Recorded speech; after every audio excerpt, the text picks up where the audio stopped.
Hey everyone, welcome to Open Hybrid. I'm Rhina Valentin, your host of Café con Leche. For the next hour, coming to you back from Chari Executive Suite, inviting you always to get social with us online. Tweet us and follow us on Instagram at Bronxnet TV and like us on Facebook at Open Bronxnet Television. And of course, while you're there, follow moi on Twitter, FB, Instagram, Insta Stories, and LinkedIn at Rhina Valentin. So the Schneps Media Bronx Power Women of 2022 honored fearless females who make the Bronx a thriving and vibrant place to work, live, and do business.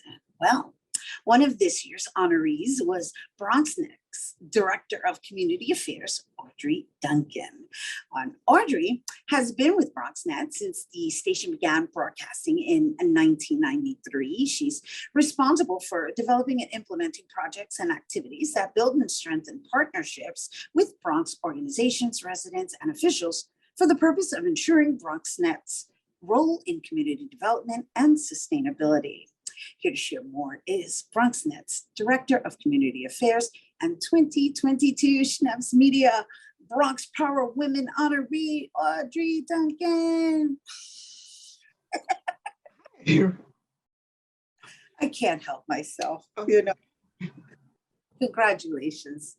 Thank you so much, Rhina. Thank you for having me on Open.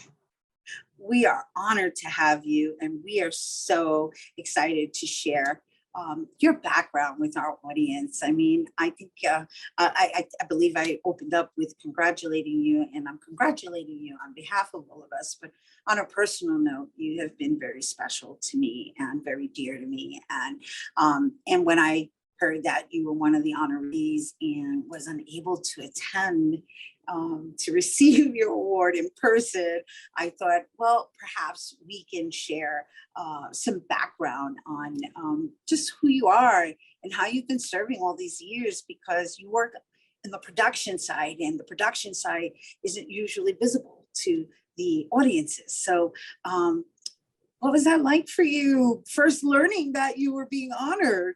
Well, thank you, Rhina. Of course, it was an incredible honor to follow in your footsteps, because you yourself were an honoree in the past. And it was, great to know that I was being honored alongside all these outstanding, very outstanding women.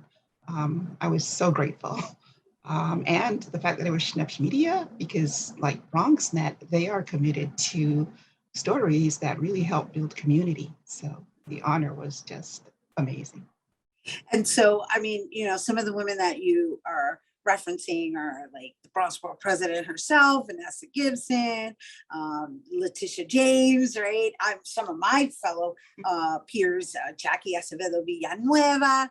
I mean, Flora Montes, who has the Bronx Fashion Week. I mean, I can go on. Oh, Lourdes Games. I'm mentioning the ones that I have direct connects to, because the diversity is really a beautiful picture to look at. And I'm sure we'll be showing the image of all of these beautiful women faces. But you in particular, which is who we're here to celebrate, you always tend to, and you're even doing it now in your conversation, you always give it to the organization and or the other individuals. And so I want to talk about the fact that while you are flattered and honored to receive this award, how you weren't able to be present to give the speech in real time, because you were actually committed to an obligation that you had on behalf of Bronxnet. Yes, Rhina, I am a board member of the Alliance, the National Alliance for Community Media. And one of their main roles, especially today, is protecting community media, particularly, TV side of community media. It's made up of community TV centers from all around the country.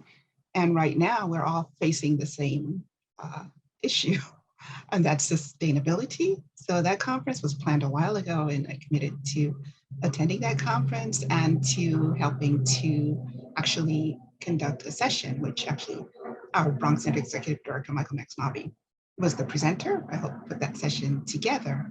And we talked about the community and economic impact that Bronxnet has not just a way of bragging, but also to just kind of demonstrate how Bronxnet and other community media centers around the country are so important, because we're not just TV, we are TV making a difference in people's lives, in the community, in economic growth in the communities, arts and culture, people like you. Really, when you're doing a show, you're really building community, you're contributing to economic impact. And so that conference, really, while I couldn't be there, I felt it was for a reason that actually honored the um, The reason why the you're award being on, itself. the Right. reason why you're Yes. being on. Yes. Thank you. Yes. Yes. Yes. It's kind of poetic. It's very poetic, actually. And thank you for sharing such details with us, because what I was sharing or alluding to is that while you were in Chicago and you pre-recorded an acceptance speech, and while you mentioned all these magnificent women who were also being honored alongside you, your true passion and your true interest lies in making sure that we can maintain and sustain this platform for our community. So it's about serving the community, and I think it's wonderful that you've been recognized for it.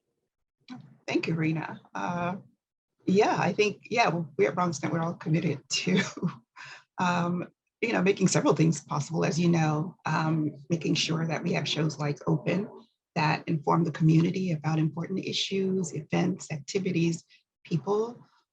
We have workshops for high school and college students that really help them build careers. As you have seen, you have trained people along with our instructors who have gone on to magnificent positions in the media industry. That would have been so hard to get if they hadn't done their work at Bronxnet.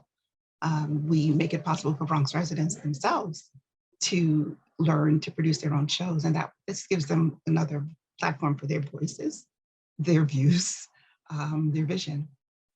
And so before we go, and this is a personal question, why have you, coming from the Bronx yourself, right, chosen to commit your life and your livelihood to the development and sustainability of Bronxnet television? Because you've been here since 1993.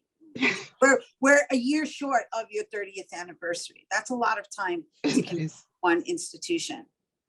Yeah, I think, when I left college, I felt like, I want to, at the time I called it urban planning, do something that contributes to urban planning and making cities, especially New York State, where I'm from, or the Bronx, better. I didn't know how I was going to do that. So I did a number of things before Bronxnet in like community service organizations. And while I was doing that, I got a taste of what it was like to produce content that was also sort of working in that direction. It was a PSA about, nutrition, childhood nutrition. But I was like, wow, this is another way to accomplish what I set out to accomplish. So I sought ways to enter the TV media industry, first at Paragon Cable, just for a couple of years to get my feet wet. And then when Bronxnet came about, I was like, wow. So I applied and started working at Bronxnet, and it really just merged the two goals for me: serving communities, helping communities grow, helping people in communities to grow, and the passion of what it's like to create TV and inspire people through this form of media. Yeah, and I've witnessed the evolution, not only of you and your roles, the organization. I've been with Bronxnet for almost 16 years. Well, actually 16 years since May, and we're still growing. And there's so much more exciting stuff coming that I can't wait until the fall gets here already. Crossing my fingers that it all rolls out the way it's planned. But do you have any last words before we go? And I just would again say thank you, and it's been a pleasure working with you to accomplish all these goals. And I think we all look forward to not just doing what we've been doing, but to really growing and doing so much more. The pandemic, while it's maybe stopped our society in its track in certain ways, it actually really expanded the work that we all are able to do at Bronxnet. Incredible amount of work to serve the community. So I'm so honored to be able to continue to serve the community in this way while fulfilling, the passion of being involved in media. Well, we're certainly happy to be a contribution to that, and stand really strong and proud of serving alongside individuals such as yourself, Miss Audrey Duncan. Thank you, Ms. Rhina Valentin. Lady Audrey Duncan. Thank you, Rhina. Congratulations once again, everyone. Audrey Duncan, Bronxnet's Director of Community Affairs, and a 2022 Schneps Media Bronx Power Woman honoree. And for more on Bronxnet's new developments, you can visit bronxnet.tv. And if you're interested in learning more about this year's Bronx Power honorees list, you can visit schnepsmedia.com. All right, we have to take a quick break, but when we return, we'll speak to Bronx local artist and disabled Army veteran Hector Vicozza about his latest 3D wood art exhibition coming to Poe Park. Don't go anywhere.